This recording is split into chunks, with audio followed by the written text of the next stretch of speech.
जरा सोचिए कि पूरी दुनिया की इकोनॉमी वो आपका प्लेग्राउंड हो। आज हम ऐसे ही कुछ एलीट ट्रेडर्स की दुनिया में झांकने वाले हैं जो ठीक यही करते हैं। ये कोई आम इन्वेस्टर्स नहीं हैं, ये हैं वो स्ट्रैटेजिस्ट जो बहुत बड़े लेवल पर सोचते हैं। तो चलिए शुरू करते हैं। काफी बड़ा सवाल है ना। मतलब एक देश की इकोनॉमी समझना ही अपने आप में इतना मुश्किल काम है, तो फिर पूरी दुनिया में एक साथ ट्रेड करने का कोई कैसे सोच सकता है? बस यही तो ग्लोबल मैक्रो ट्रेडिंग का सबसे दिलचस्प चैलेंज है। तो आसान भाषा में इसका मतलब ये हुआ कि मैक्रो ट्रेडर्स किसी एक कंपनी के स्टॉक पर फोकस नहीं करते। नहीं, वो उन बड़ी आर्थिक ताकतों और ट्रेंड्स को पकड़ने की कोशिश करते हैं जो पूरी दुनिया के मार्केट्स पर असर डालती हैं, फिर चाहे वो बॉन्ड्स हों, करेंसीज हों, कमोडिटीज हों या फिर स्टॉक्स। ये समझिए कि ये शतरंज का एक ग्लोबल गेम है। तो सवाल ये उठता है कि जब ये ट्रेडर्स अपनी स्क्रीन पर देखते हैं तो वो आखिर ढूंढ क्या रहे होते हैं? वैसे तो वो पूरी दुनिया को देख रहे हैं, लेकिन उनकी नज़र कुछ खास सिग्नल्स पर टिकी होती है। और देखिए, सबसे इंटरेस्टिंग बात यह है कि ये सारी चीज़ें एक दूसरे से बहुत गहराई से जुड़ी हुई हैं। जैसे एक सेंट्रल बैंक का कोई फैसला करेंसी की मूवमेंट को बदल सकता है और फिर उसका असर कमोडिटी की कीमतों पर पड़ सकता है। मैक्रो ट्रेडर्स बस इन्हीं कनेक्शंस को समझने के मास्टर होते हैं। अच्छा, अब एक ऐसे आइडिया की बात करते हैं जो सुनने में शायद थोड़ा उल्टा लगे। देखिए, ज्यादातर लोग तो गलतियों से बचते हैं, भागते हैं, लेकिन दुनिया के सबसे कामयाब हेज फंड मैनेजर्स में से एक रे डालियो के लिए गलतियां ही कामयाबी की चाबी हैं। ये बहुत पावरफुल बात है। सोचिए, हर गलती एक सबक है जिसकी आपने कीमत चुकाई है, तो उसे नजरअंदाज करना तो अपनी ट्यूशन फीस बर्बाद करने जैसा हुआ, है ना? डालियो यही कहते हैं कि गलतियों से डरने की बजाय हमें उन्हें सीखने के मौके की तरह देखना चाहिए। और ये है वो शानदार तरीका जिससे डालियो दर्द को प्रोग्रेस में बदल देते हैं। ये सिर्फ गलती मान लेने तक ही सीमित नहीं है, नहीं। ये उस गलती को सिस्टमैटिक तरीके से एनालाइज करने और भविष्य में उसे दोहराने से बचने के लिए एक सिस्टम बनाने के बारे में है। मतलब एक इमोशनल रिएक्शन को एक लॉजिकल प्रोसेस में बदल देना। तो रे डालियों की बात तो हो गई।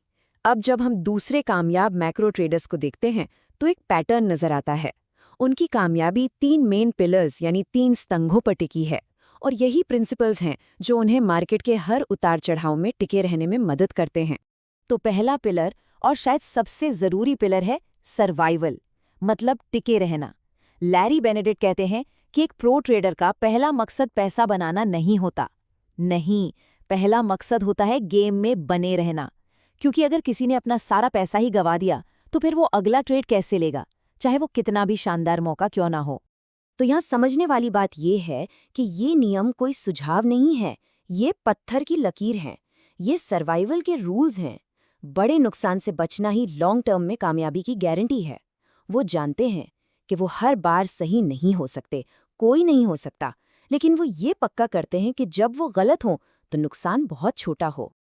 चलिए अब दूसरे पिलर पर आते हैं, एडेप्टेबिलिटी, यानी माहौल के हिसाब से ढल जाना। देखिए, मार्केट लगातार बदलता रहता है।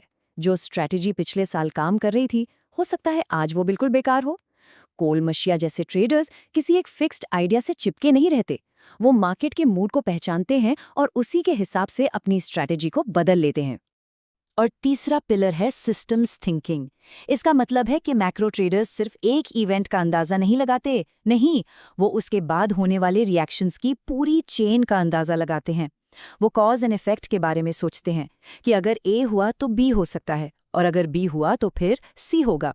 ये बिल्कुल डोमिनो इफेक्ट को समझने जैसा है। अब एक और मजेदार बात, इन प्रिंसिपल्स को लागू करने के 2 मेन तरीके हैं। कुछ ट्रेडर्स हैं कोल ओशिया जैसे, जो अपने तजुर्बे और पैटर्न पहचानने की कला पर भरोसा करते हैं, एक आर्टिस्ट की तरह। और वहीं दूसरी तरफ है जेफरी वुडरिफ जैसे ट्रेडर्स, जो इमोशंस को गेम से बाहर रखने के लिए डेटा और एल्गोरिथम्स का इस्तेमाल करते हैं, एक साइंटिस्ट की तरह। लेकिन भले ही रास्ते अलग हों, दोनों ही रिस्क, डिसिप्लिन, एडेप्टेबिलिटी और सिस्टम्स थिंकिंग के कोर पिलर्स को फॉलो करते हैं। तो जब हम इन सब चीज़ों को एक साथ जोड़ते हैं तो हमें मिलता है मैक्रो माइंडसेट। और ये सिर्फ ट्रेडिंग स्ट्रैटेजीज का कलेक्शन नहीं है, नहीं, ये तो फैसले लेने की एक पूरी फिलॉसफी है। और आखिर में सारी बात घूम फिरकर साइकोलॉजी पर आ जाती है। क्या कोई बड़े नुकसान झेलकर भी शांत रह सकता है? क्या कोई ये मान सकता है कि वो गलत था और फौरन अपना फैसला बदल सकता है? इन ट्रेडर्स की दुनिया में ईगो यानी अहंकार सबसे बड़ा दुश्मन है। यहाँ लचीलापन ही सर्वाइवल है। अगर इस पूरी बातचीत से सिर्फ एक बात याद रखनी हो तो वो ये है, कामयाब मैक्रो ट्रेडिंग भविष्य बताने के बारे में है ही नहीं। ये तो अनिश्चितता को मैनेज करने का नाम है। यहाँ सही होने से कहीं ज्यादा जरूरी है अपने नुकसान को कंट्रोल में रखना। तो चलिए फटाफट से जो मेन बातें हमने सीखी हैं उन्हें दोहरा लेते हैं। कहानियों में नहीं, सिस्टम्स में सोचिए। इकोनॉमी के कॉज एंड इफेक्ट को समझिए। रिस्क कंट्रोल ही सब कुछ है। हालात के हिसाब से ढलिए वरना फेल हो जाएंगे। और हाँ, याद रखिए, भविष्यवाणी से ज्यादा प्रोसेस मैटर करता है। और हम आपको इसी एक सवाल के साथ छोड़कर जा रहे हैं। एक अनिश्चित दुनिया में बड़ा रिस्क क्या है? एक अनजाना भविष्य या फिर एक फ्लॉड प्रोसेस? हम भविष्य को तो कंट्रोल नहीं कर सकते, लेकिन अपने फैसले लेने के तरीके को जरूर कंट्रोल कर सकते हैं। तो शायद असली जोखिम बाहर नहीं बल्कि हमारे अंदर ही है। हमारे साथ जुड़ने के लिए शुक्रिया। जरा सोचिए, निवेश और जोखिम को देखने का एक ऐसा तरीका हो जो भविष्यवाणी पर निर्भर ही ना करता हो। आज हम इसी के बारे में बात करने वाले हैं, एक ऐसे माइंडसेट के बारे में जो खेल को पूरी तरह से बदल देता है। तो चलिए इसी दिलचस्प सवाल से शुरुआत करते हैं। क्या हो अगर जीतने के लिए भविष्य को प्रिडिक्ट करना जरूरी ही ना हो? देखिए, ये सोच उस आम धारणा को सीधे सीधे चैलेंज करती है कि बाजार में पैसा तो वही बनाता है जो आने वाले कल को देख सकता है। इसे समझने के लिए दो तरह के माइंडसेट्स को देखते हैं। एक तरफ है प्रिडिक्टर, जो हमेशा पूछता रहता है आगे क्या होगा। ये एक हाई स्ट्रेस गेम है और सच कहूं तो इसमें सफलता की दर काफी कम है। वहीं दूसरी तरफ है आर्किटेक्ट, जो ये पूछता है मैं अपने फायदे के लिए एक स्ट्रक्चर कैसे बना सकता हूं। ये कहीं ज्यादा मजबूत और कह सकते हैं टिकाऊ अप्रोच है। तो चलिए इस नए और ज्यादा स्मार्ट गेम को थोड़ा और गहराई से समझते हैं। हम अब भविष्यवाणी के धुंधले आसमान से निकलकर संभावनाओं यानी प्रोबेबिलिटीज की ठोस जमीन पर आ रहे हैं। और यहीं पर मल्टी स्ट्रैटेजी माइंडसेट का कोर आइडिया सामने आता है। तो इस पूरे माइंडसेट का जो कोर बिलीफ है वो ये है कि असली बढ़त भविष्यवाणी से नहीं आती, वो आती है स्ट्रक्चर से, प्रोबेबिलिटी से और रिस्क एसिमेट्री से। अब रिस्क एसिमेट्री का सीधा मतलब है कि संभावित लाभ संभावित नुकसान से कहीं कहीं ज्यादा हो। इसमें फोकस नतीजे पर नहीं बल्कि पूरे सेटअप पर होता है। अच्छा, तो जो लोग इस मल्टी स्ट्रैटेजी सोच को अपनाते हैं उनमें कुछ खास बातें होती हैं। वो अलग अलग एसेट क्लास में ट्रेड करते हैं, कई तरह के इनपुट्स को मिलाते हैं, हमेशा एसिमेट्रिक पे ऑफ की तलाश में रहते हैं, यानी कम रिस्क पर बड़ा रिटर्न, अपने रिटर्न स्ट्रीम को डाइवर्सिफाई करते हैं और सबसे जरूरी बाजार के हिसाब से लगातार अडेप्ट करते रहते हैं। अब इस कॉन्सेप्ट को और बेहतर समझने के लिए चलिए बढ़त बनाने वाले 3 असली आर्किटेक्ट से मिलते हैं। हम इन अग्रणियों से सीखेंगे कि कैसे उन्होंने इन सिद्धांतों को असल में इस्तेमाल किया। हमारे पहले आर्किटेक्ट हैं एडवर्ड थॉर्प, एक बेहतरीन गणितज्ञ। उन्होंने प्रोबेबिलिटी थ्योरी को पहले ब्लैक जैक के टेबल पर मास्टर किया और फिर उसी ज्ञान को वॉल स्ट्रीट के खेल में लागू कर दिया। थॉर्प के सिद्धांत बहुत ही साफ और लॉजिकल थे। वो कहते थे ऐसी स्थितियां ढूंढो जहां अपेक्षित मूल्य सकारात्मक हो। जब भी मुमकिन हो अपने जोखिम को हेज करो, मतलब अपने दांव को सुरक्षित करो। सिस्टम में जो संरचनात्मक कमियां हैं उनका फायदा उठाओ। और हाँ, कभी भी ओवर एक्सपोज मत हो, यानी जरूरत से ज्यादा जोखिम मत लो।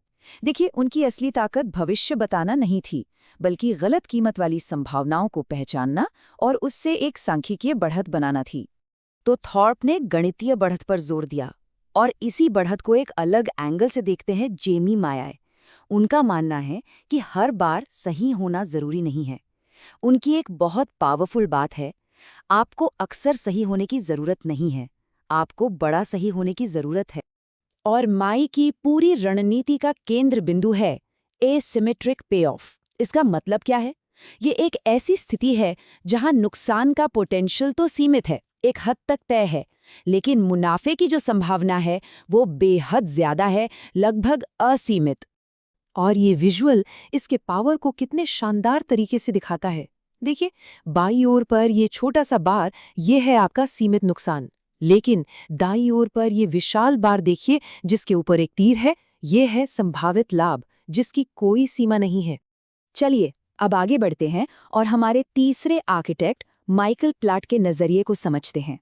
उनके लिए व्यक्तिगत ट्रेड से कहीं ज्यादा जरूरी पूरा पोर्टफोलियो है। उनका फोकस किसी एक दांव पर नहीं बल्कि पूरे पोर्टफोलियो के ओवरऑल स्ट्रक्चर और उसकी हेल्थ पर होता है। प्लॉट का जो मुख्य आइडिया है वो ये है कि उनका प्राथमिक उत्पाद कोई एक ट्रेड नहीं बल्कि खुद पोर्टफोलियो है। इसीलिए वो बेहद परिष्कृत जोखिम प्रबंधन पर जोर देते हैं, जैसे पोर्टफोलियो स्तर पर जोखिम की निगरानी करना, रियल टाइम में एक्सपोजर को नियंत्रित करना, अलग अलग एसेट्स के बीच सहसंबंध को समझना और रणनीतिक विविधीकरण। सब कुछ एक बड़े सिस्टम का हिस्सा है। तो अब जब हमने इन तीनों मैनेजरों के बारे में जान लिया है, तो चलिए उनके सबकों को एक साथ जोड़ते हैं। देखते हैं कि वो कौन सी कॉमन मान्यताएं हैं जो उन सब की रणनीतियों को एक धागे में पिरोती हैं। और यहाँ पर एक बहुत ही बुनियादी फर्क सामने आता है। एक तरफ है भावनाओं से प्रेरित ट्रेडिंग, जो अहंकार पर, मन की आवाज पर और सुनी सुनाई कहानियों पर चलती है, और दूसरी तरफ है नियमों पर आधारित सोच, जो डेटा पर, सांख्यिकीय सत्यापन पर और एक ऐसे सिस्टम पर चलती है जिसे बार बार दोहराया जा सके। तो इन तीन महारथियों से हमें क्या सीखने को मिला? सबसे पहला और सबसे जरूरी सबक, संभावना भविष्यवाणी से ज्यादा महत्वपूर्ण है। मतलब सिर्फ अंदाजा लगाने के बजाय बाधाओं को समझना और उसके हिसाब से फैसले लेना कहीं ज्यादा पावरफुल है। दूसरा सबक, बुद्धिमानी से बनाई गई संरचना सिर्फ अनुमान लगाने या सट्टेबाजी से बेहतर है।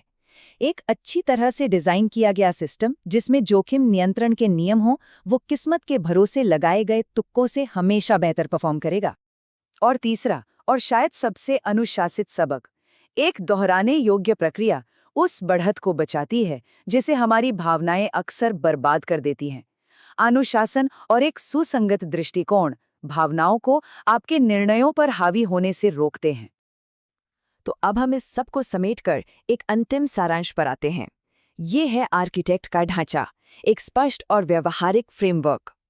ये मल्टी स्ट्रैटेजी ढांचा 5 कदमों में सामने आता है। पहला, एक सांख्यिकी बढ़त ढूंढिए। दूसरा, एसिमेट्री के लिए संरचना बनाइए।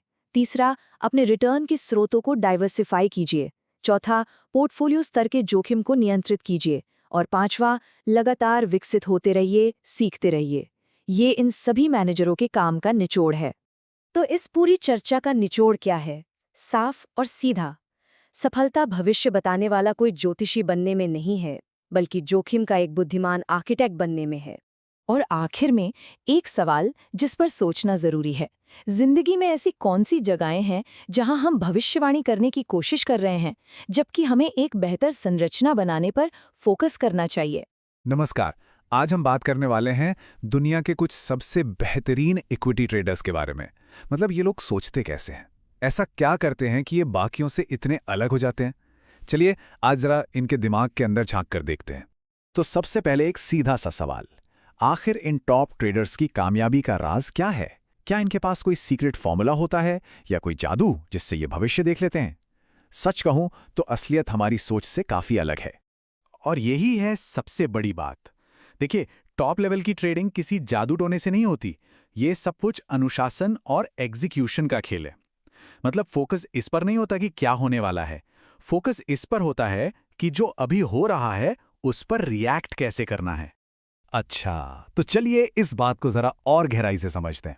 अपने पहले सेक्शन में हम बात करेंगे ट्रेड की कला के बारे में और जानेंगे उस कॉन्सेप्ट को जिस पर इन सभी मास्टर्स की स्ट्रैटेजी टिकी हुई है, और वो है डिस्क्रिशनरी ट्रेडिंग।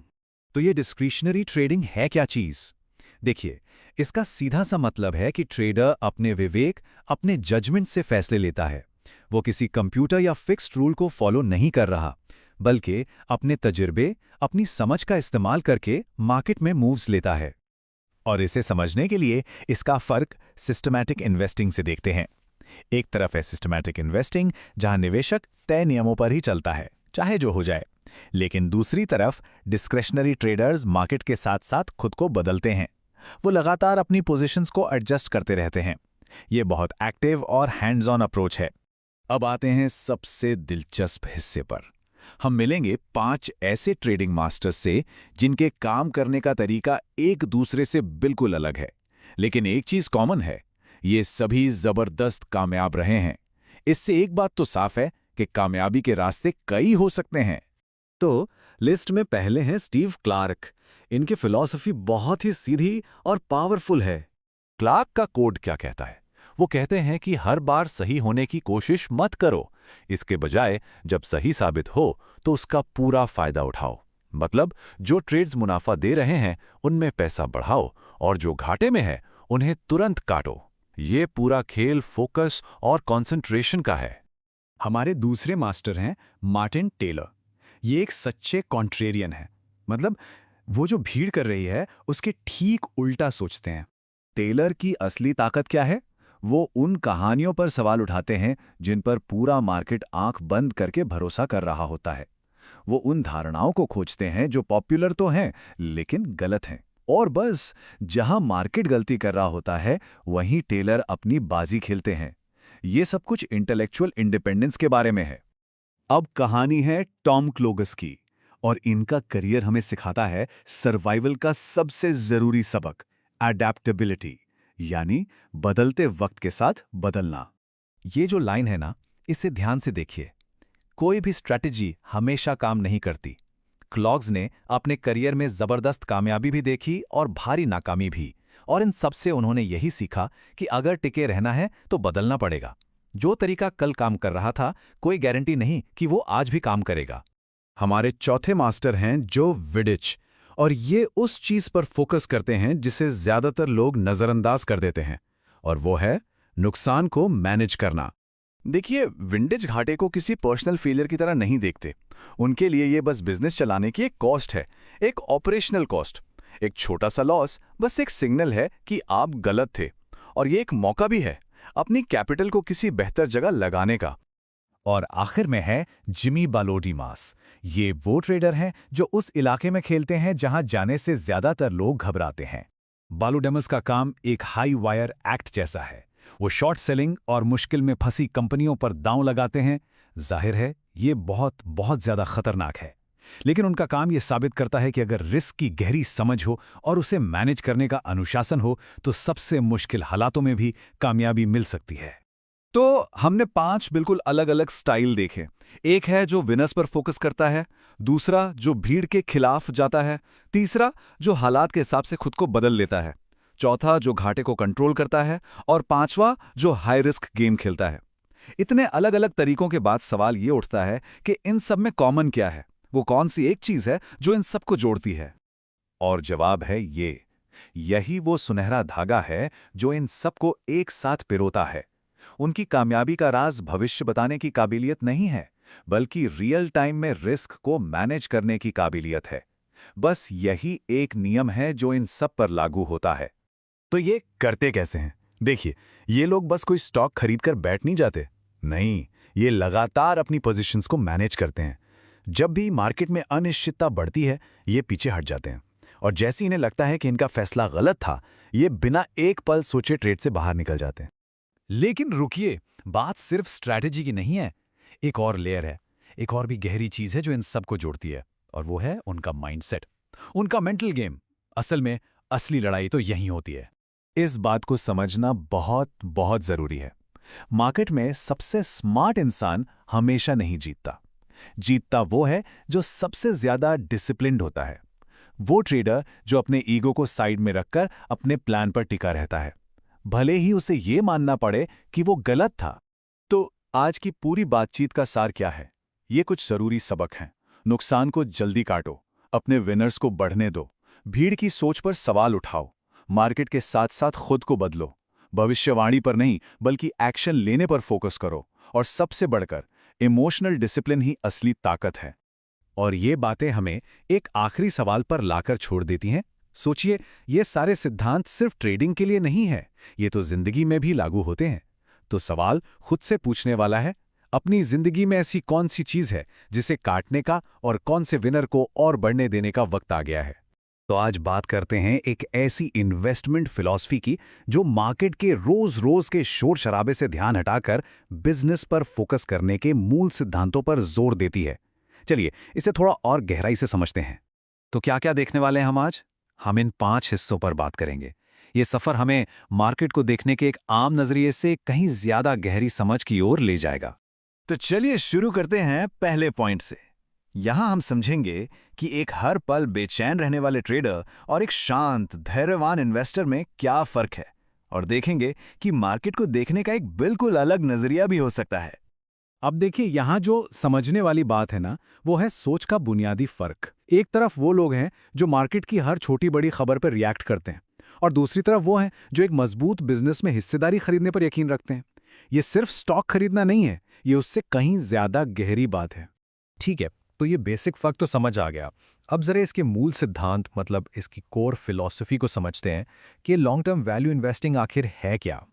अब ये सुनने में तो बड़ा सिंपल लगता है ना? पर ये बहुत पावरफुल है। इसका असली मतलब ये है कि कोई सिर्फ एक स्टॉक का कोड नहीं खरीद रहा है, बल्कि एक चलते फिरते असली बिजनेस का एक हिस्सा खरीद रहा है। और मजे की बात यह है, जैसा कि हम यहाँ देख सकते हैं, कि फिलॉसफी तो एक ही है, पर उसको अपनाने के तरीके अलग अलग हो सकते हैं। एक तरफ केविन डेली जैसा practical case by case approach है, तो दूसरी तरफ जोएल ग्रीनब्लैट जैसा एक सिस्टमैटिक, नियमों पर आधारित फॉर्मूला। तो सवाल ये उठता है कि अच्छा ठीक है, फिलॉसफी तो समझ आ गई, पर इसे असल में लागू कैसे किया जाता है। इसके लिए इन्वेस्टर दो सबसे जरूरी चीजों पर ध्यान देते हैं। एक तो बिजनेस की क्वालिटी पहचानना, और दूसरा उसकी सही कीमत का अंदाजा लगाना। तो एक वैल्यू इन्वेस्टर क्या देखता है? वो इन चीजों पर गौर करता है। इसका सीधा सीधा मतलब ये है कि वो किसी भी कंपनी में पैसा नहीं लगा रहे हैं, बल्कि सिर्फ ऐसे बिजनेस में लगा रहे हैं जो मजबूत हों और जिन्हें ढंग से चलाया जा रहा हो। और यहीं पर आता है सबसे जरूरी कॉन्सेप्ट, मार्जिन ऑफ सेफ्टी। अब ये सिर्फ कोई सस्ता सौदा ढूंढना नहीं है, बल्कि ये एक तरह का बफर है, एक सेफ्टी नेट। अगर हमारा अंदाजा गलत भी निकल जाए तो ये मार्जिन हमें बड़े नुकसान से बचा लेता है। तो हमने क्या और कैसे तो देख लिया, पर अब बात करते हैं माइंडसेट की। क्योंकि सच कहूं तो वैल्यू इन्वेस्टिंग का सबसे मुश्किल हिस्सा अक्सर साइकोलॉजिकल ही होता है। और जोएल ग्रीनब्लैट की ये बात बिल्कुल पते की है। रणनीति जानना एक बात है, लेकिन जब मार्केट में उथल-पुथल हो, उस दबाव में उस पर टिके रहना, वो बिल्कुल अलग बात है। असली फर्क अनुशासन और इमोशनल कंट्रोल से ही आता है। तो इससे हमें क्या पता चलता है कि बाजार में जो मौके बनते हैं ना, वो असल में इंसानी जज्बातों की वजह से बनते हैं। डर, लालच, भेड़चाल। और एक समझदार निवेशक का फायदा इसी में है कि जब बाकी लोग इमोशनल हो रहे हों, तब वो शांत और लॉजिकल बना रहे। तो चलिए, अब इन सारी बातों को एक साथ जोड़ते हैं, और जो सबसे बड़ा सबक है वो ये है कि सफलता वो भविष्य बताने में नहीं है। तो अगर पूरी बात का निचोड़ निकालें तो ये कुछ मेन पॉइंट्स हैं। ये सब कुछ एक मजबूत प्रोसेस को फॉलो करने के बारे में है, ना कि ये अंदाजा लगाने के बारे में कि कल मार्केट कहाँ जाएगा। तो असली बढ़त कहाँ से आती है? स्पीड या भविष्यवाणी से नहीं, बल्कि समय, अनुशासन और तर्क से। ये उस पारंपरिक सोच के एकदम उलट है जो मानती है कि बाजार में तेजी ही सब कुछ है। यहां धीमी और स्थिर चाल ही असल में रेस जिताती है। तो आखिर में एक सवाल, आज की इस तेज रफ्तार दुनिया में जहां हर कोई जल्दी में है, क्या धैर्य ही सबसे बड़ा कॉम्पिटिटिव एडवांटेज है? सोचिएगा जरूर, क्योंकि ये बात सिर्फ इन्वेस्टिंग पर ही नहीं, शायद जिंदगी के हर पहलू पर लागू होती है। कभी सोचा है कि दुनिया के सबसे कामयाब ट्रेडर्स और फंड मैनेजर्स में ऐसी क्या खास बात है जो उन्हें बाकियों से अलग करती है? कमाल की बात तो ये है कि उनकी जो स्ट्रैटेजीज हैं वो एक दूसरे से बिल्कुल अलग हैं। मतलब कुछ लोग हैं जो ग्लोबल इकोनॉमी के बड़े बड़े ट्रेंड्स पर दांव लगाते हैं, जिसे हम मैक्रो ट्रेडिंग कहते हैं। कुछ दूसरे हैं जो पूरी तरह गणितीय मॉडल्स मतलब क्वांट पर भरोसा करते हैं। और फिर कुछ ऐसे भी हैं जो कंपनियों की असली कीमत पहचान कर वैल्यू इन्वेस्टिंग करते हैं। सोचिए, तरीके कितने अलग हैं, लेकिन नतीजा सबका एक ही है, लगातार जीत। तो सवाल तो यही उठता है कि अगर उनके तरीकों में कोई समानता है ही नहीं, तो फिर उनकी सफलता का असली राज है क्या? तो आज हम इसी बड़े रहस्य से पर्दा उठाने जा रहे हैं। हम उन सभी आम मिथकों को तोड़ेंगे जो अक्सर सफलता की वजह बता दिए जाते हैं, और उस एक खास, बिल्कुल खास मानसिकता पर रोशनी डालेंगे जो इन सभी मार्केट विजिट्स में कॉमन है। अक्सर लोगों को क्या लगता है? यही कि इन महान ट्रेडर्स के पास कोई जादुई फॉर्मूला होता है या कोई गुप्त जानकारी होती है। लेकिन सच कहूं तो हकीकत इससे बहुत बहुत अलग है। उनकी असली ताकत भविष्यवाणियां करने में नहीं है, बल्कि उनकी मानसिकता में, उनके अटूट अनुशासन में, और सबसे बढ़कर रिस्क को संभालने की उनकी क्षमता में है। तो चलिए शुरू करते हैं पहले और सबसे जरूरी स्तंभ से, और वो है सर्वाइवल सबसे पहले। ये लोग हमला करने से पहले अपनी रक्षा के बारे में सोचते हैं। इनकी फिलॉसफी साफ है, जीत की शुरुआत बड़े मुनाफे कमाने से नहीं होती, बल्कि बड़े नुकसान से बचने से होती है। ये एक लाइन समझिए कि उन सभी महान ट्रेडर्स का मूल मंत्र है। पैसा बनाना तो दूसरे नंबर पर आता है। पहला और सबसे जरूरी काम है अपनी पूंजी को बचाना। यही वो नींव है जिसके ऊपर सफलता की पूरी इमारत खड़ी होती है। इसके बिना कुछ नहीं। पर सवाल यह है कि रिस्क को कंट्रोल करना इतना जरूरी है क्यों? देखिए, इसका जवाब ना मैथ्स में छिपा है और ये बहुत ही कमाल का है। जरा सोचिए, अगर किसी ने 100 रुपए से शुरुआत की और उसे 50% का नुकसान हो गया, तो अब उसके पास कितने बचे? 50 रुपए। अब मजे की बात यह है कि इन 50 रुपए को वापस 100 बनाने के लिए 50% का मुनाफा काफी नहीं होगा, उसे पूरा 100% का रिटर्न कमाना होगा। मतलब पूरे 50 रुपए और कमाने होंगे। ये सिंपल सा गणित साफ साफ दिखाता है कि एक बड़ा नुकसान आपको खेल में कितना पीछे धकेल सकता है और उससे उभरना कितना मुश्किल हो जाता है। और ये एक बहुत बहुत बड़ा सबक है। ज्यादातर लोग इसी में उलझे रहते हैं कि बाजार में एंट्री करने का सही समय क्या है ना? लेकिन ये विजार्ड्स जानते हैं कि किसी ट्रेड पर कितना पैसा लगाना है, ये सवाल कहीं ज्यादा जरूरी है।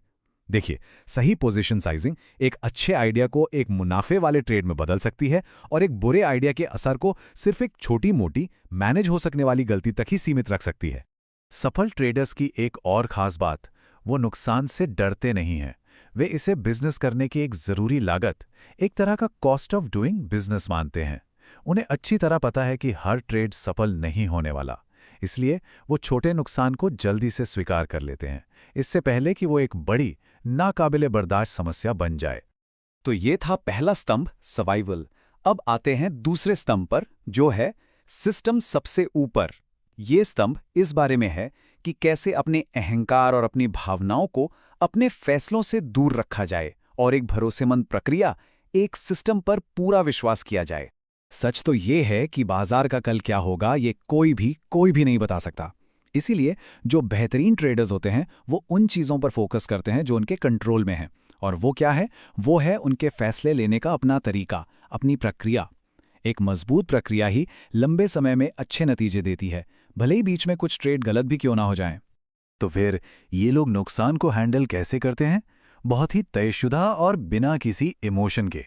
उन्हें ये बात पहले से पता होती है कि नुकसान तो होगा ही, ये तो खेल का हिस्सा है। इसलिए जब नुकसान होता है ना, तो वो घबराते नहीं हैं। वो उसे एक फीडबैक की तरह लेते हैं, उससे एक सबक सीखते हैं और बस तुरंत आगे बढ़ जाते हैं। अब ये सब करने के लिए मजबूत मनोवैज्ञानिक गुण तो चाहिए ही, जैसे कि धैर्य, भावनात्मक स्थिरता और ऐसा आत्मविश्वास जिसमें अहंकार ना हो, और सबसे जरूरी, अपनी गलतियों को फौरन मानने की हिम्मत। यही गुण उन्हें बड़े से बड़े दबाव में भी अपने सिस्टम पर टिके रहने में मदद करते हैं। और हाँ, वे कभी भी रिवेंज ट्रेडिंग नहीं करते, मतलब एक नुकसान की भरपाई के लिए गुस्से में आकर दूसरा बड़ा दाव कभी नहीं लगाते। और यहाँ एक और हैरान करने वाली लेकिन बहुत गहरी सच्चाई है। महान ट्रेडर्स हर समय हर मिनट ट्रेड नहीं करते, बिल्कुल नहीं। वो धैर्य के साथ सही मौके का इंतजार करते हैं। वो इस बात को अच्छी तरह समझते हैं कि कभी कभी सबसे अच्छा फैसला होता है कोई भी फैसला ना लेना, क्योंकि जबरदस्ती के सौदे सिर्फ और सिर्फ नुकसान ही देते हैं। और अब आते हैं हम तीसरे और आखिरी स्तंभ पर, बदलो या मरो। जी हाँ, ये स्तंभ है अडैप्टेबिलिटी के बारे में, मतलब बदलते हालात के साथ खुद को बदलने की क्षमता, आजाद सोच और अपनी कला में माहिर होने के बारे में। यही वो गुण हैं जो उन्हें इतने लंबे समय तक इस खेल में बनाए रखते हैं। देखिए, बाजार हमेशा बदलते रहते हैं, वो कभी एक जैसे नहीं रहते। तो जो रणनीति आज काम कर रही है, कोई गारंटी नहीं कि वो कल भी काम करेगी। इसीलिए एक ट्रेडर की लगातार सीखने और अपने तरीकों को अपडेट करते रहने की जो क्षमता है, वही उसके लंबे समय तक टिके रहने की कुंजी है। जो लोग बदलते नहीं हैं, वो इस खेल से बाहर हो जाते हैं। सीधी सी बात है। ये लोग आजाद सोच वाले होते हैं। ये भीड़ के पीछे नहीं भागते हैं। जब सारी भीड़ एक ही दिशा में दौड़ रही होती है ना, तो ये रुक कर सवाल पूछते हैं कि क्यों। ये भीड़ के डर और लालच से जो मौके पैदा होते हैं, बस उन्हीं का फायदा उठाते हैं। और इससे एक बात बिल्कुल साफ हो जाती है, सफलता का कोई एक ही सही तरीका नहीं है, कोई एक फॉर्मूला नहीं है। मैक्रो ट्रेडिंग से लेकर क्वांट मॉडलिंग तक, वैल्यू इन्वेस्टिंग से लेकर शॉर्ट टर्म ट्रेडिंग तक, इन सभी अलग अलग रास्तों पर चलकर लोगों ने जबरदस्त सफलता हासिल की है। ये इस बात का सबूत है कि असली कुंजी अपने लिए सही रास्ता खोजने में है। किसी और की नकल करना, खासकर इस फील्ड में, अक्सर नाकामी का ही रास्ता होता है। असली सफलता तब मिलती है जब कोई अपने व्यक्तित्व, अपनी ताकत के हिसाब से अपना एक सिस्टम बनाता है। जो तरीका एक इंसान के लिए काम कर गया, जरूरी नहीं कि वो दूसरे के लिए भी काम करेगा। आखिर में इन सभी विजर्ड्स का जो नजरिया है वो लॉन्ग टर्म का है। उनका लक्ष्य रातों रात अमीर बनना नहीं होता। उनका असली लक्ष्य है खेल में बस टिके रहना। इतनी देर तक टिके रहना कि छोटे छोटे कंट्रोल किए हुए मुनाफे समय के साथ बढ़ते रहें और कंपाउंडिंग का जो जादू है वो अपना काम कर सके। तो अब तक हमने इन तीनों स्तंभों को एक एक करके देख लिया। चलिए अब इन सबको एक साथ लाते हैं और उस असली रहस्य को उजागर करते हैं जो इन महान ट्रेडर्स को बाकियों से अलग बनाता है। ये जो टेबल है, ये पूरी कहानी को बिल्कुल साफ कर देती है। देखिए, वो इसलिए नहीं जीतते कि वो बाजार का सटीक अनुमान लगा लेते हैं, बल्कि इसलिए जीतते हैं क्योंकि वो अपने रिस्क को लगातार कंट्रोल करते हैं। वो इसलिए नहीं जीतते कि उनकी रणनीतियां एक जैसी हैं, बल्कि इसलिए जीतते हैं क्योंकि वो एक अनुशासित प्रक्रिया का पालन करते हैं। और वो बेहतर जानकारी की वजह से नहीं, बल्कि अपनी भावनात्मक स्थिरता और बदलने की क्षमता की वजह से जीतते हैं। तो आखिर में असली बढ़त, असली एज क्या है? ये कोई बाहरी चीज नहीं है, कोई गुप्त फॉर्मूला नहीं है। ये एक अंदरूनी ढांचा है।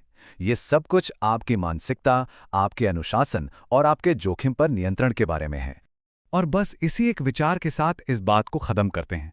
ये जो सिद्धांत हैं, ये सिर्फ बाजारों के लिए नहीं है। सोचिए, रिस्क को मैनेज करना, एक प्रोसेस पर फोकस करना, अपनी भावनाओं पर काबू रखना, ये तो जीवन के हर पहलू में सफलता के मंत्र हैं। तो सवाल ये है कि ये मानसिकता जिंदगी में और कहां-कहां जीत दिला सकती है।